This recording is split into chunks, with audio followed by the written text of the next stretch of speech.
السلام عليكم ورحمة الله وبركاته. إن الحمد لله نحمده ونستعينه ونستغفره ونعوذ بالله من شرور أنفسنا ومن سيئات أعمالنا. من يهده الله فلا مضل له ومن يضلل فلا هادي له. أشهد أن لا إله إلا الله وحده لا شريك له وأشهد أن محمدا عبده ورسوله. وبعد, kita sampai hadis ajaban li amril mu'min. Sungguh menakjubkan keadaan diri seorang mukmin. Nabi saja takjub dengan keadaan seorang mukmin yang sebenarnya tentunya, yang taat kepada Allah dan Rasulnya. Itu keadaannya menakjubkan. Kenapa? Inna amrahu kullahu lahu khair. Seluruh keadaannya selalu baik. Sakit baik, sehat baik, kaya baik, miskin baik, sukses baik, gagal baik, dan seterusnya. Nggak ada buruknya. Kan menakjubkan ini. Beda dengan orang-orang kafir. Bangkrut ya buruk, kiamat. Sakit ya buruk, apalagi mati. Seorang muslim justru ketika mati panen, menikmati hasil. Selama ini lelah, capek, belum melihat hasilnya. Sampai hari ini antum sudah melihat hasilnya. Dari sholat antum yang sudah sekian ratus, sekian ribu rakaat, baca Al-Quran, bangun malam, wudu, azan, qomat, tawaf, sa'i. Udah lihat hasilnya apa? Belum. Maka nanti begitu kita mati menghadap Allah, baru merasakan hasilnya, melihat hasilnya. Di kematian itu bagi seorang muslim itu kabar yang sangat menggembirakan. Maka ketika seorang wanita tua nangis beberapa hari setelah Nabi wafat, tentu hari itu siapapun yang menangis, siapapun yang bersedih, pasti karena kematian Nabi SAW. Dan digambarkan oleh Anas bin Malik saat Nabi pertama kali datang ke Madinah, terang benderang Madinah. Begitu Nabi wafat, gelap segelap-gelapnya, saking sedihnya, seolah semua menjadi gelap. Nah, maka wanita tua itu menangis beberapa hari setelah Nabi wafat, dan dikunjungi oleh Abu Bakar dan Umar. Karena meneruskan kebiasaan Nabi sering mengunjungi wanita ini. Ada riwayat wanita ini pernah menyusui Nabi waktu Nabi masih bayi, tapi bukan Halimah ya.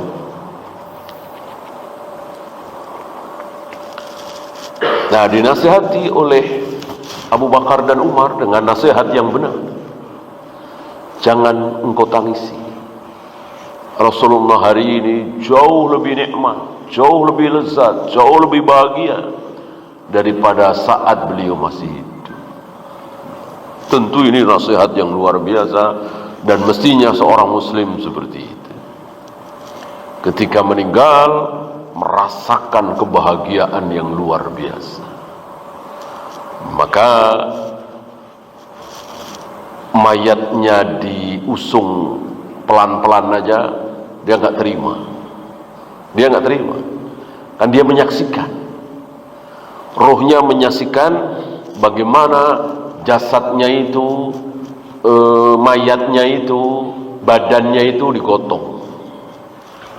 Nah, ruhnya ini mengatakan cepat, cepat, jangan terlalu lambat, cepat bawa, karena dia merasakan sebentar lagi akan mendapatkan kenikmatan yang luar biasa. Ya. Nah, bagaimana ketika masih hidup? Sama, hidupnya serba bahagia, mau miskin, mau kaya, mau sehat, mau sakit, mau sukses, mau gagal, mau menjadi pejabat tinggi, mau rakyat jelata, selalu nikmat, selalu baik. Tentu ada syaratnya, dan itu nggak ada ya, kalau bukan seorang mukmin nggak ada, kalau bukan seorang muslim nggak ada. Walaysa dzalika li ahadin illa lil mu'min. Selain orang yang mukmin nggak ada. Mau Buddha, mau Hindu, Konghucu, Yahudi, Nasrani, semua yang kafir itu nggak merasakan seperti ini. Sukses bahagia, gagal bersedih. Kaya ya surga, miskin ya neraka. Itu orang kafir. Sebaliknya seorang muslim selalu baik, selalu bahagia.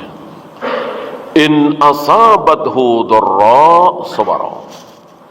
Ketika ditimpa kemudaratan, miskin, bangkrut, sakit, menjadi orang yang rakyat jelata, sabara, dia bersabar. Wa kana khairan lahu, itu baik. Sabar kan baik, kebaikan yang luar biasa, bahkan min azmil umur, perkara yang dicita-citakan. Sabar itu pahala yang luar biasa, bi ghairi hisab, orang yang sabar itu. Nah, tapi perlu tahu sabar itu seperti apa ya. Karena sabar tidak berada dalam satu tingkatan, satu jenis, satu macam. Sabar ada berapa? Ada 3. Kalau sabar itu satu macam, ya mungkin sabarnya orang Nasrani itu, ditampar pipi kanan, berikan sekalian pipi kiri.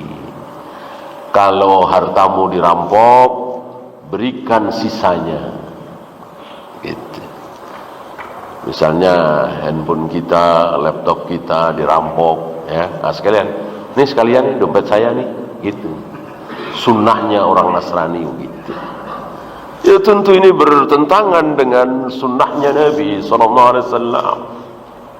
Ya, jika Nabi pernah ditanya ya Rasul, jika ada orang merampas hartaku, bagaimana? Kata Nabi, pertahankan, jangan kasih. Kalau dia terus memaksa, jangan kasih. Kalau akhirnya dia membunuhku, Nabi menjawab, engkau masuk surga. Kalau aku mempertahankan, lalu aku lawan dia, aku bunuh dia, Nabi jawab, dia masuk neraka. Ini apa yang ditakutkan? Mempertahankan harta, mempertahankan handphone harga 500.000, 400.000, lalu mati, surga. Jangan seperti orang awam yang nggak paham ilmu, ngapain ngalah aja 400.000 daripada nyawa. Enggak, ya. Kan mati dan tidak mati sudah ditakdirkan. Kalau memang takdirnya kita belum sampai, insya Allah kita menang. Kalau kita kalah, kita mati, ya memang sudah sampai takdirnya. Kalau toh nggak berantem sama preman, ya mungkin maju dikit ke jalan raya, ketabrak mobil, mati-mati juga. Mendingan mati berantem sama preman, iya kan? Apa istilah kita, pahlawan, gitu. Islam mengajarkan kepada kita untuk jangan memberikan harta yang dirampas, ya, walaupun 5.000, 10.000. Apalagi kita pedagang kecil, dagang martabak, dagang nasi goreng, tiap malam Ahad dipalakin, ya, jangan dikasih, harus berani, gitu. Kalau perlu siapin 2 pisau, gitu. Saya nggak kasih, mau apa nih? Nih saya ada 2 pisau nih, 1 buat kamu, siapa yang mati? Ya. Insya Allah jiper itu preman. Coba aja, ya. Preman itu gaya-gayaan doang, ya. Nah kalau kita mati, ya surga, siapa yang nggak mau? Gitu. Kalau ajal belum sampai, insya Allah kita menang. Kalau kita kalah, kita mati, berarti memang ajal sudah sampai. Kalau toh nggak mati berantem sama preman, ya mati cara lain. Berapa banyak? Ya, jatuh mati, kepleset mati, bahkan keselak mati, ada kan? Ya memang sudah ajalnya. Nggak mungkin maju, nggak mungkin mundur. La yastakhiruna sa'atan wa la yastaqdimun. Nah, kita diajarkan berani oleh Islam. Ya. Kalau para pedagang, para pengusaha semuanya mengamalkan sunnah ini, insya Allah nggak ada itu preman, ya, nggak ada yang takut sama preman, ya kan? Nah sayang kita penakut, ya,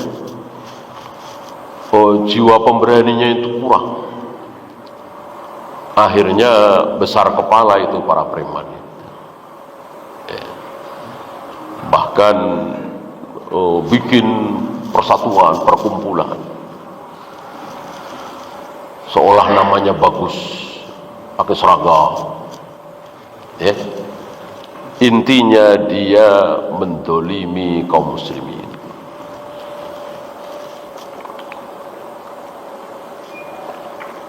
Itu termasuk sabar, gitu.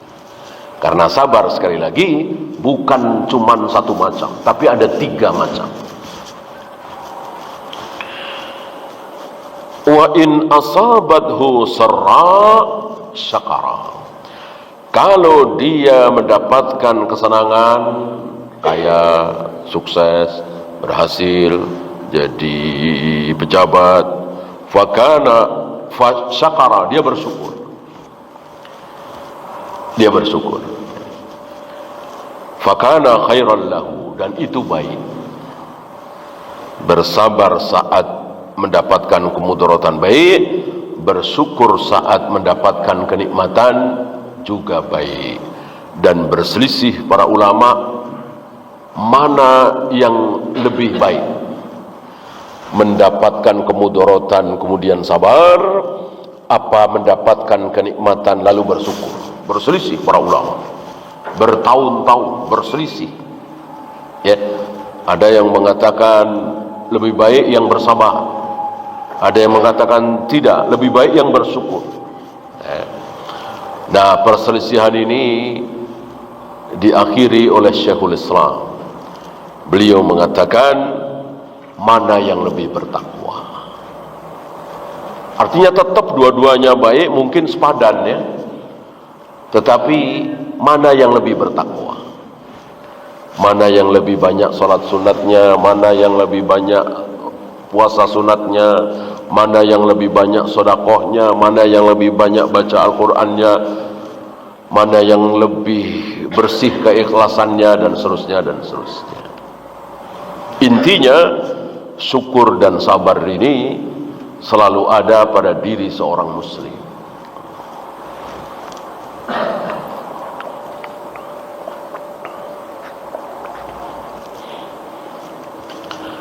Al-kafiru idza asabathu ad-dharra hal yasbir? Seorang kafir ketika ditimpa kemudaratan, apakah dia bersabar? Fal jawabu la. Jawabnya tidak. Ya jangankan mudaratnya, perang saja mereka malas-malasan. Ya, insyaallah antum dengar, ya, bagaimana tentara Yahudi itu, Bani Israel itu pengennya mau pulang aja, ya, stres gitu. Setahun lebih perang nggak selesai-selesai. Padahal ya jelas lah, yang kalahkan kaum muslimin, yang banyak yang mati kaum muslimin, 40.000 lebih, tapi mereka neraka dalam hatinya itu, ketakutan, stres melihat temannya mati. Ya nggak banyak memang, yang banyak kaum muslimin, temannya mati, temannya disandra, belum pulang-pulang, belum balik-balik, dan mereka demo. Perdana menterinya kan didemo supaya menghentikan perang ini, bawa pulang tawanan dan seterusnya dan seterusnya. Beda dengan kaum muslimin. Kaum muslimin justru mendaftarkan diri supaya diperbolehkan untuk berjihad ke sana. Hampir seluruh kaum muslimin di negeri kita ini luar biasa. Ya sayang tidak diperbolehkan. Coba kalau negara memperbolehkan, kalau nggak membludak, kaum muslimin mendaftarkan diri untuk mati. Dari dulu ini, dari zaman Nabi alaihi salatu wassalam, para sahabat, para tabi'in, atba'ut tabi'in tidak takut mati, siap mati demi agama Allah, li'i'la'i kalimatillah walibtigha'i mardatillah, dalam rangka mencari ridha Allah. Seorang muslim seperti itu beda dengan Yahudi, Nasrani dan lain-lain. Mereka ketakutan karena janji surga itu nggak ada janji surga. Maka kalau mereka berperang, ya janjinya dunia, betul-betul dunia, harta, tanah, bukan surga. Bal yahzanu wa tadayyaqa alaihi dunya, bersedih, serasa sempit dunia itu. Inilah orang-orang kafir. Wa rubbama intahara qatala nafsahu, bahkan sampai ada yang bunuh diri. Saya kira bukan 1, 2, 10, 20 ya. Di negara maju, kaya, sempat sukses, bahkan sudah sukses, bunuh diri untuk hal-hal yang mungkin kita mentertawakan. Bahkan di Korsel atau di mana itu disediain tempat pemerintah. Saking banyaknya yang bunuh diri, dikasih tempat ya, biar nggak berceceran itu mayatnya ya. Dikasih tempat ya. Ada satu hutan khusus masuk situ gitu. Ini saking stresnya, saking sedihnya, saking sempitnya ya. Padahal dosa yang sangat besar dalam ajaran Islam, bunuh. Sebagian negeri malah bangga, jadi seolah bangga kalau bunuh diri. Gagal misalnya, nggak bisa menyelesaikan tugas misalnya, keliru dalam sebuah permasalahan misalnya, lalu bunuh diri, dianggap pahlawan, bangga ya.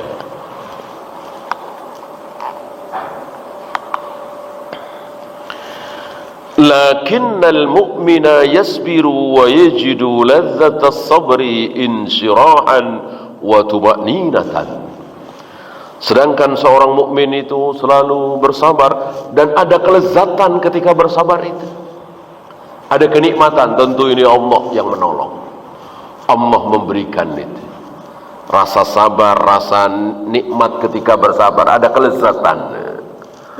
Padahal lapar, haus, gitu, terlunta-lunta, tapi ada senyum. Insyirahan wa tuma'ninatan, dadanya lapang, hatinya tenang. Pemberian dari Allah, hadiah dari Allah atas kesabaran dia, diuji oleh Allah.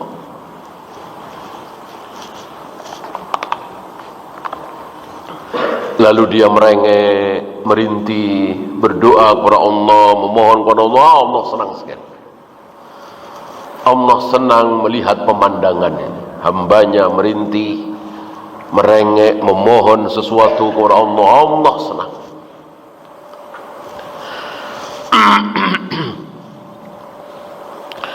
Walidzalika takunu hayatuhu thayyibatan. Oleh karena itu hidupnya penuh dengan kebaikan, kebahagiaan. Wa bidzalika yakunu qauluhu ta'ala falanuhyiyannahu hayatan thayyibatan. Sungguh akan kami berikan kehidupan yang baik.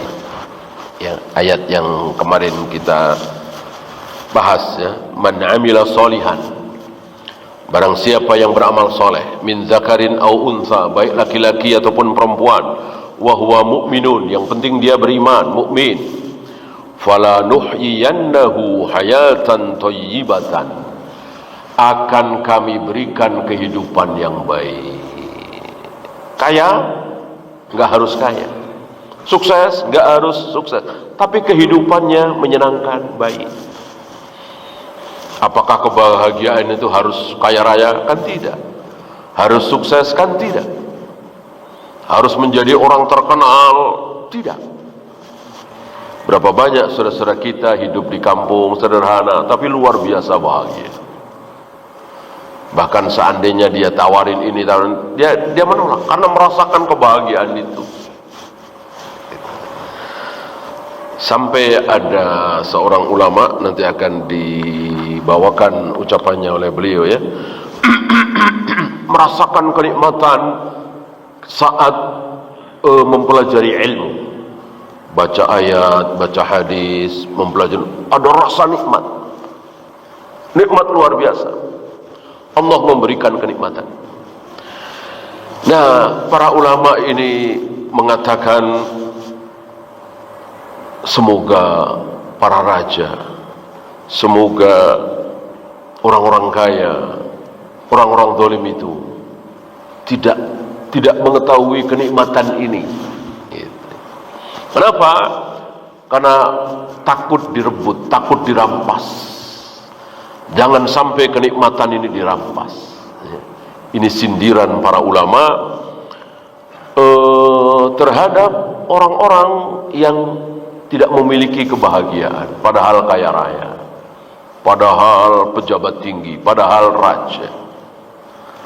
Mereka tidak tahu betapa nikmatnya para ulama dalam hidup kesederhanaan itu, mengkaji Al-Quran dan Sunnah, mempelajari ilmu, timbul kenikmatan yang luar biasa, yang tentu tidak bisa digambarkan. Orang dia duduk baca, ya, yang nggak bisa digambarkan. Beda dengan jalan-jalan, naik ini, naik itu, makan enak. Ini enggak nih, duduk, diam, tapi Allah berikan kenikmatan, kebahagiaan yang luar biasa.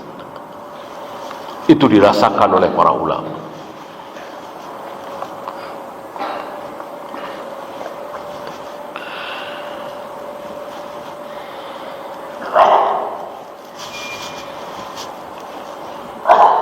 Ba'dul mu'arrikhina alladhina takallamu an hayatil Hafidh Ibn Hajar. Kemarin sudah sedikit kita singgung tentang Ibnu Hajar, Qadul Qudah, hakimnya para hakim. Terkenal beliau dengan julukan Qadul Qudah, hakimnya para hakim. Cuman beliau kurang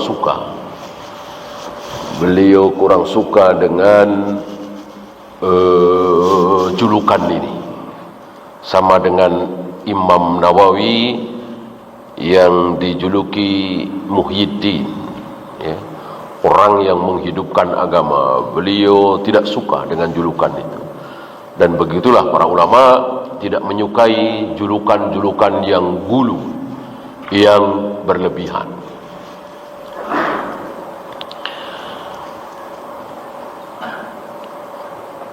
Kana idza jaa ila makani amalihi,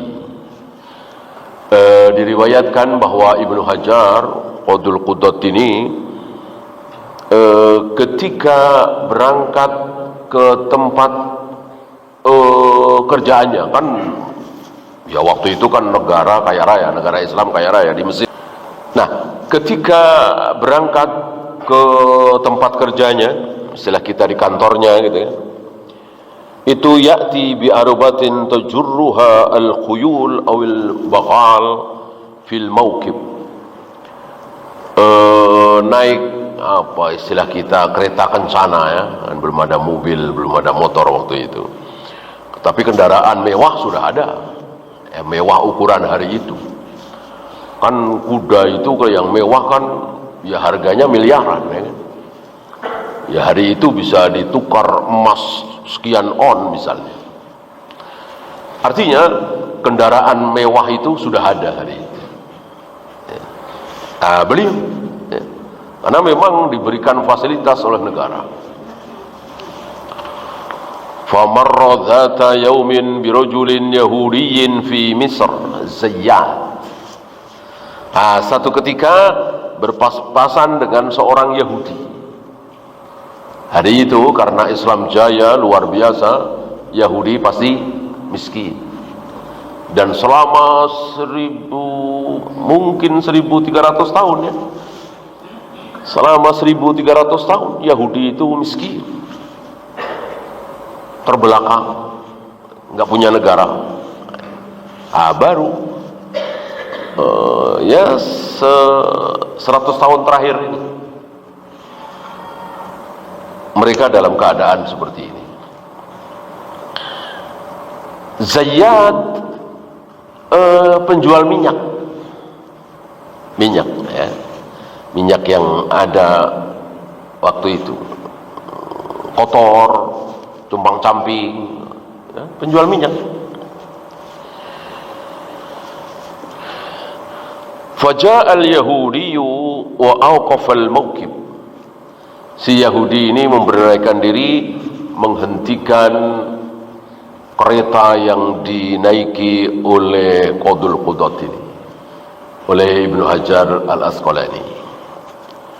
Wa qala lil Hafidh Ibn Hajar, Yahudi ini berkata kepada Al-Hafidh Ibn Hajar, inna nabiyakum yaqul. Rupanya hafal hadis juga ini si Yahudi, karena memang Islam jaya menguasai mayoritas, ya tentu beberapa ayat, beberapa hadis didengar oleh orang-orang kafir. Seperti hari ini kan sebaliknya gitu. Karena yang jaya itu Amerika, Eropa, ya apa yang ada di sana terkenal kemana-mana, dihafal oleh kaum muslimin. Hari itu sebaliknya, seorang Yahudi hafal hadis Nabi, tahu hadis Nabi dalam bahasa Arab tentunya ya. Dia kan dialognya dalam bahasa Arab di Mesir. Ad-dunya sijnul mu'min wa jannatul kafir. Si Yahudi ini tahu sabda Nabi ini, bahwa dunia adalah penjara bagi seorang mukmin dan surga bagi orang kafir. Wa anta qadi qudat Misr, dan engkau ini hakimnya para hakim di Mesir. Wa anta fi hadzal mawqif, dalam kemegahan engkau menaiki kereta kencana, kuda yang mahal. Wa fi hadzal na'im, pakaian yang bagus. Wa ana fi hadzal azab wa hadzal syaqa, sementara saya Yahudi yang katanya kafir berada dalam keadaan seperti ini, miskin, compang-camping, melarat, terlunta-lunta, katanya surga gitu. Mau protes dengan hadis, mungkin dalam benaknya ingin menunjukkan bahwa nggak benar, sabda Nabi ini nggak benar. Buktinya engkau yang mukmin justru seperti di surga.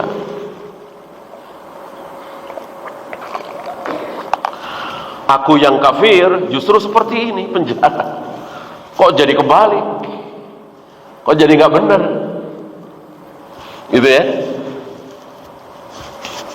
Rupanya walillahil ham yang dihadapi oleh si Yahudi ini bukan muslim sembarangan, tapi orang yang berilmu. Walillahil hamd, beliau bisa menjawab.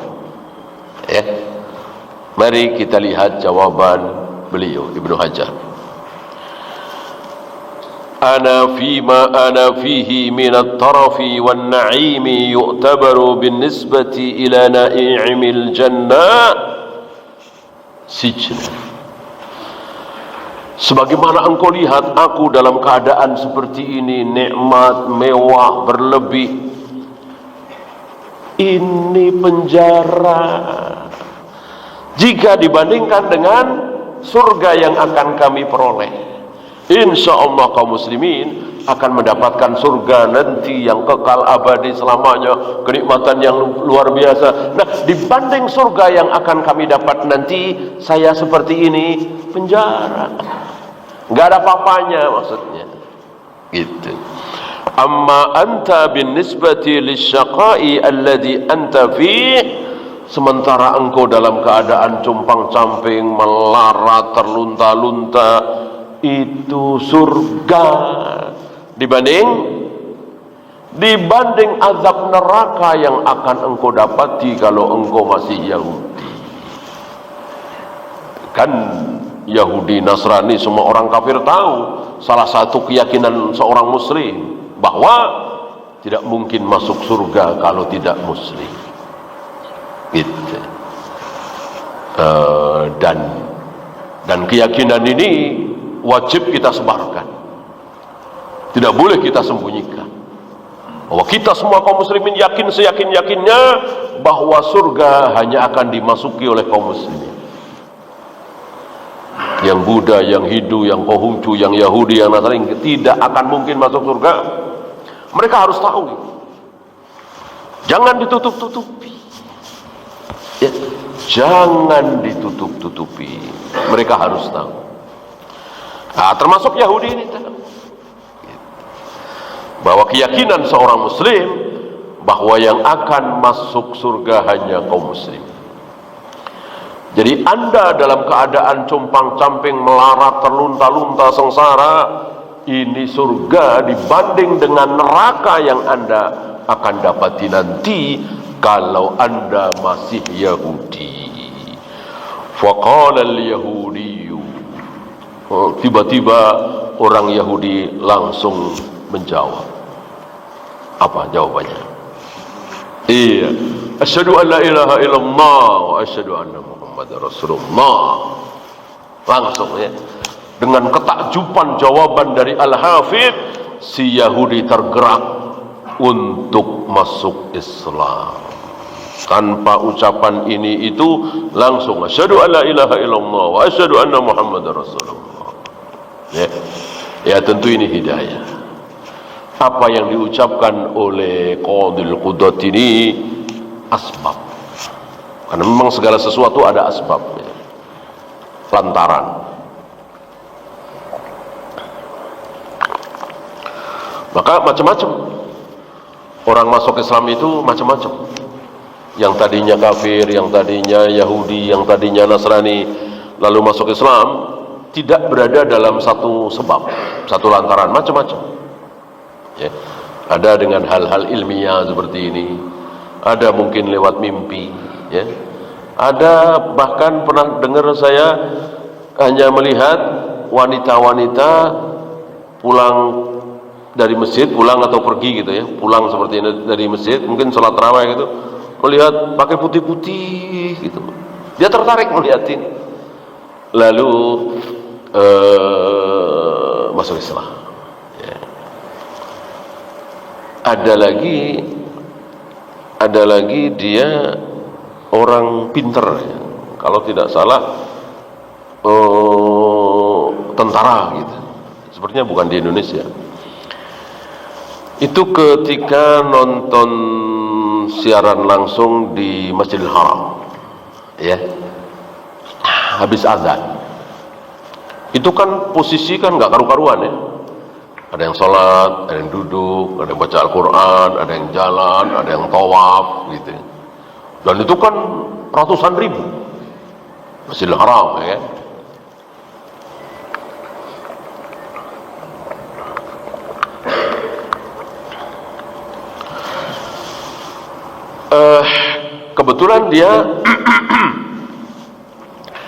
kebetulan dia berdua dengan seorang muslim. Si muslim ini iseng-iseng nanya sama si kafir ini, menurut engkau ini kan nggak karu-karuan ya, ada yang duduk, ada yang sholat, ada yang baca Al-Quran, ada yang nyender, ada yang tawaf.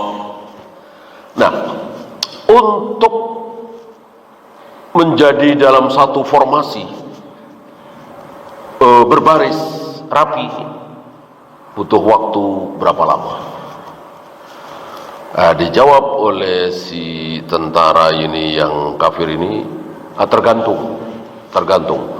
Kalau mereka semua ini terlatih sekitar 2 jam. 2 jam kalau terlatih ya, tentara. Kalau nggak terlatih bisa memakan waktu 6 jam 7 jam. Gitu. Ya mungkin dia baru menyaksikan itu kali ya. Nggak lama komat kan. Allahu Akbar. Begitu komat itu yang tawaf langsung berhenti, yang tiduran langsung berdiri. Ya, hanya butuh waktu berapa menit, tiba-tiba dalam satu formasi, dalam satu keadaan, dalam satu sifat sama semua, berdiri semua. Apalagi pas takbiratul ihram langsung. Baru dia bilang tadi katanya 2 jam, ya kan? Itu pun yang terlatih. Dengan asbab ini dia masuk Islam. Ya. Ada lucu lagi Hamzah. Mungkin antum masih ingat apa yang menyebabkan Hamzah baca syahadat? Apa? Emosi. Marah, kesal sama Abu Jahal, Abu Lahab. Gitu. Asbabnya itu. Jadi pengen ngeselin Abu Jahal, Abu Lahab doang. Ya kan? Biar dia kesel lah. Masuk Islam, baca syahadat. Biarnya kan gak niat. Gitu. Gak tulus. Niatnya memang mau ngeselin Abu Jahal, Abu Lahab. Keterusan. Menjadi seorang muslim yang luar biasa. Akhirnya mati syahid, ya kan? Dalam perang Uhud. Macam-macam. Intinya Allah mau apa tidak memberikan hidayah. Kalau Allah mau memberikan hidayah kepada seseorang, maka mudah sekali. Semuanya cuma asbab. Yang ini, yang itu, ya. Maka intinya adalah hidayah. Maka dikatakan kullukum dhal illa man hadaituhu. Semua kalian ini pasti sesat. Yang rajin, yang malas, yang dermawan, yang bakhil, yang kaya, yang miskin, yang pemberani, yang penakut, sesat semua. Illa man hadaituhu, kecuali orang yang aku beri hidayah. Jadi yang tidak sesat adalah yang diberi hidayah oleh Allah. Bukan yang dermawan, yang rajin, yang berbakti kepada orang tua, yang hobinya nolong orang. Ada enggak? Hobinya nolong orang, bahkan menghabiskan hidupnya untuk fakir miskin, tapi akhirnya kekal di neraka. Ada enggak? Ada. Ya antum tahu Bunda Teresa itu kan baik sekali, luar biasa, ya kan? Mengorbankan dirinya untuk orang-orang miskin, orang-orang jumbo.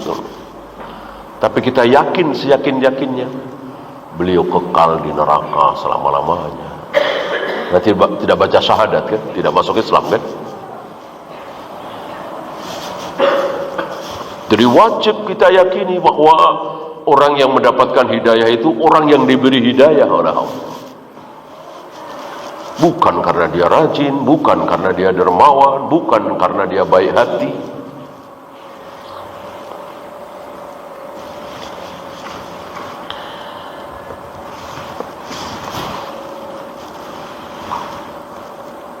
Kemudian fal mu'minu fi khairin mahma kana wa huwa alladhi rabiha ad-dunya wal akhirah.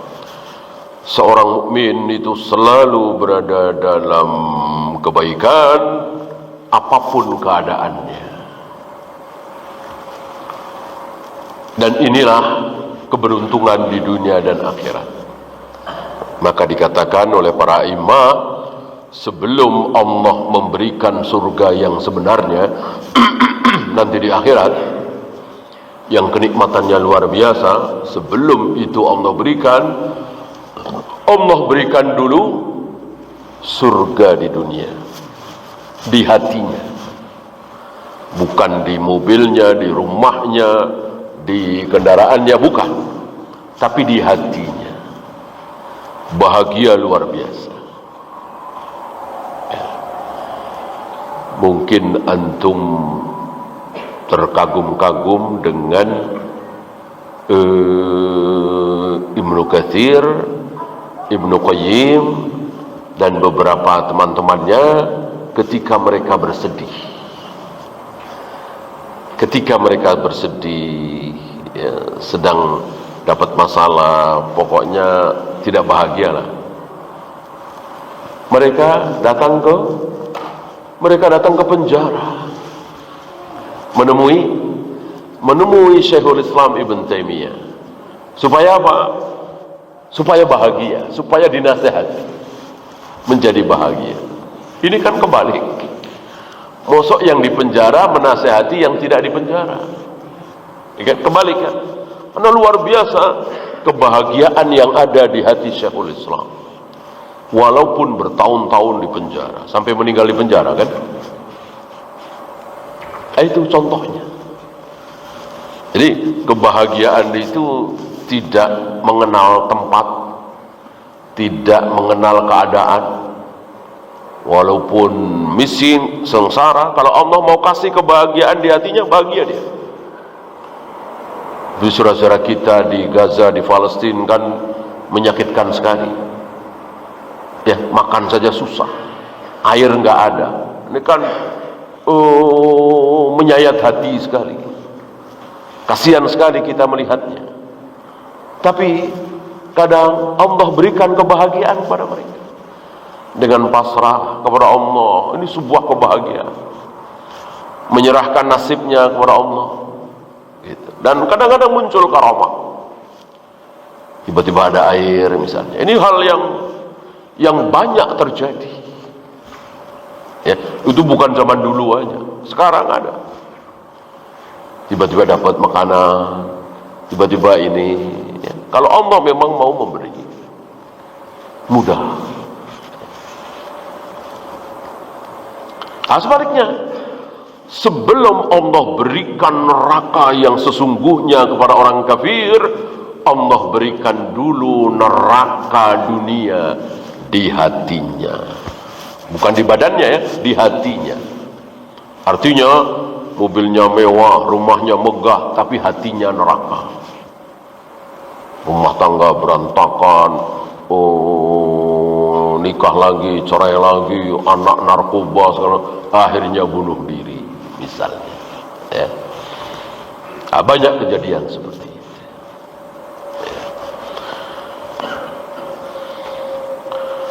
Wal kafiru fi syarrin wa huwa alladhi khasira ad-dunya wal akhirah. Sementara orang-orang kafir rugi dunia, rugi akhirat. Sengsara di dunia, sengsara di akhirat. Walaupun kaya raya. Wallahu a'lam. Ya, itu saja. Ada pertanyaan, silakan.